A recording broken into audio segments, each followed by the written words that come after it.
নির্ধারিত সময়ের আগে নিয়মিত অফিসে উপস্থিত হওয়ায় চাকরি হারানোর ঘটনা বিরল হলেও স্পেনে এমনই এক ঘটনা ঘটেছে। দেশটির একটি বেসরকারি প্রতিষ্ঠানের এক নারী কর্মী নিয়মিত অফিস শুরুর প্রায় 40 মিনিট আগে উপস্থিত হওয়ায় শেষ পর্যন্ত চাকরিচ্যুত হয়েছেন। ব্রিটিশ সংবাদ মাধ্যম মেট্রো জানায় 22 বছর বয়সী ওই লজিস্টিক্স কর্মীর অফিস সময় সকাল 7:30 থেকে শুরু হলেও তিনি প্রতিদিন সকাল 6টা 45 মিনিট থেকে 7টার মধ্যেই অফিসে পৌঁছাতেন। 2023 সাল থেকে তাকে একাধিকবার মৌখিক ও লিখিতভাবে সতর্ক করা হয়, তবে সতর্কতা উপেক্ষা করে তিনি বারবার নির্ধারিত সময়ের আগেই অফিসে আসতে থাকেন। এমনকি আনুষ্ঠানিক সতর্কবার্তা পাওয়ার পরেও অন্তত 19 বার আগেভাগে অফিসে উপস্থিত হন।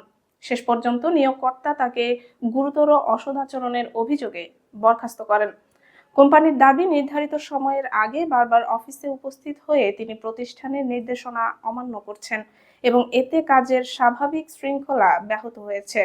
চাকরিচ্যুত ওই নারী আলিকান্তের সামাজিক আদালতে বরখাস্তের সিদ্ধান্ত চ্যালেঞ্জ করে মামলা করেন। তবে আদালতে প্রমাণিত হয় একাধিকবার সতর্ক করা সত্ত্বেও তিনি আগেভাগে অফিসে আসা বন্ধ করেননি। এমনকি কয়েকবার অফিসে পৌঁছানোর আগেই কোম্পানির অ্যাপ ব্যবহার করে লগ ইন করার চেষ্টা করেছিলেন বলেও আদালতে উঠে আসে।